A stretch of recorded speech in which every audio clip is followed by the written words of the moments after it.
wasn't a contract submission.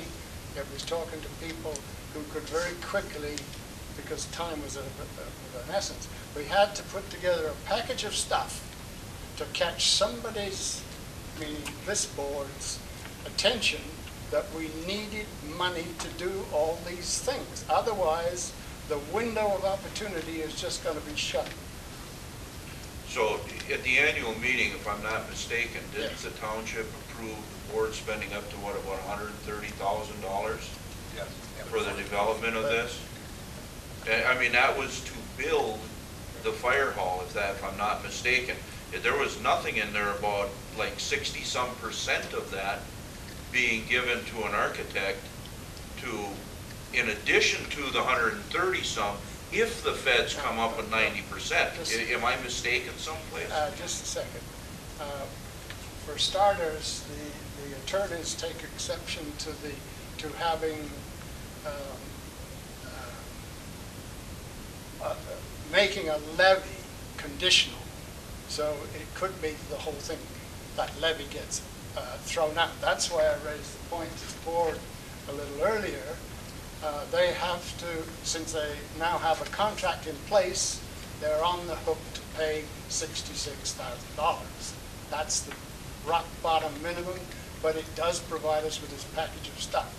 Now, you have a deferred annual meeting, which will be reopened early fall or something. And at that time, I'm sure we'll get our hands around how the township should proceed. I think the first thing I would suggest is, given some of the writing I've seen, would be to suggest to the township that the earlier levies made, my 30 and somebody else's 100, be withdrawn, which you can do at an annual meeting, and then a suitable levy or no levy made based on what we now know is a real building in a real place with a real professional cost run that everybody can look at with plenty of time and challenge it as they so choose at that time. So the short answer to your question is to forget that money, the 130, it is not real. The 66 is. I hope that answers your question. Well, it still doesn't address the fact that, let me see if I can put it in my terms, and you tell me if I'm correct or not, okay? What we had decided to do at the annual meeting was spend some money up to 10% of building a building, or two buildings. Yes. And that's where we came up with that $130,000. That's correct? Yes. Okay. Now, there's only been one grant that I've been able to see on the internet anyway, that is for part of the stimulus package, but it says that it does not encompass new construction. You can't change the footprint of the building or the profile. You can do stuff inside, but not outside. Excuse me, defer to. Okay, well, I'll look at this in a little bit. So is that wrong then? Yes, I think your interpretation is incorrect. The one that you are seeing on the internet is the standard assistant to firefighters grant. Okay. That is the one we are currently writing. The one that in my report we are 75% complete Which is on. equipment. That's for the equipment. That's for the Yes. equipment. Okay, so that isn't part of that stimulus package No. thing that you're seeking. And you're saying that that the specifications for that particular money has not been established then? That is correct. Okay. But Washington and everybody else is falling all over each other to get the documents on the street. Well, I'll believe it when it's in my hand. This is the rough outline for that right here. All right, I'll take a look at it. They're still in session down there too, so that might be coming after the session. I would like to read something that's from the projects. This is one of the letters that I had received from Bruce Road, who's one of the Northern District coordinators for the grant money. I had spoke with. Now, which grant money? The grant money that you were The one that we're about- looking at building the new building with? Yes. Okay. At first I spoke with Peter Makowski from Congressman Oberstar's office, and he was talking about the same grant money that you were, that it could only be up to $100,000 per unit, that it could not change the footprint, and that it would not be able to encompass any brand new buildings. After I had spoke with, he then informed me to call Warren Jorgensen and Bruce Road, who are basically in charge of the grant process for Minnesota.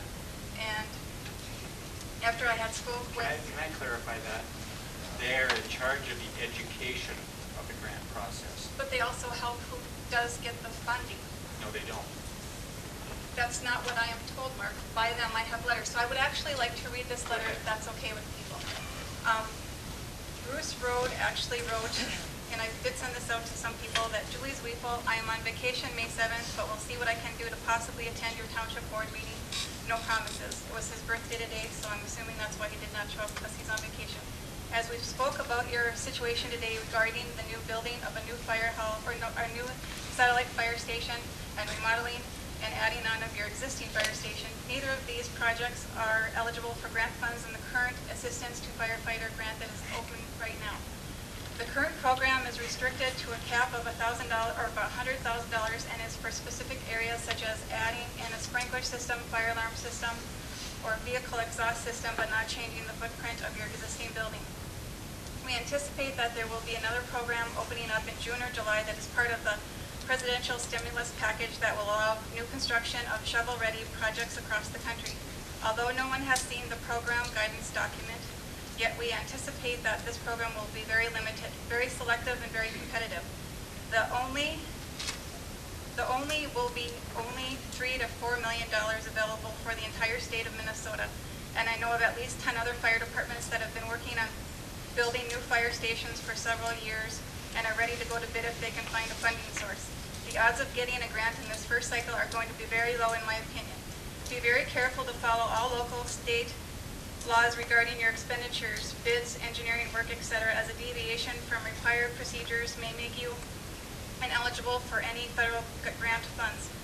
Based on previous federal grants administered by the Assistance to Firefighters Grant Program, be sure to do things the right way, do the required engineering prep work, and you may be eligible in the future for grant funds as they become available. Bruce Road, Northern District Coordinator.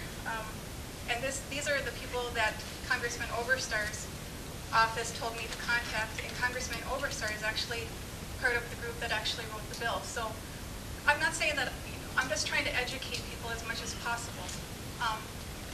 Mr. Chair, can I speak to this? Can you keep it civil? I will do my best. Go ahead, Mark. First of all, both Warren Jorgensen and Bruce Road are my employers. I teach for the state of Minnesota in the fire EMS system. I know them well. I have talked to them repeatedly on these issues. I talked to them after she sent the email. He talked to me last Friday night.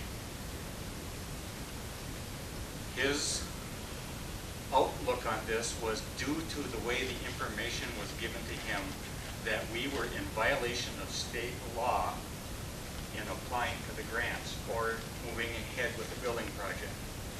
We are not in violation of state law. He was under the assumption that we are doing this by the seat of our pants and that we are not coming up with certified construction documents and bids. We are. It is actually to our advantage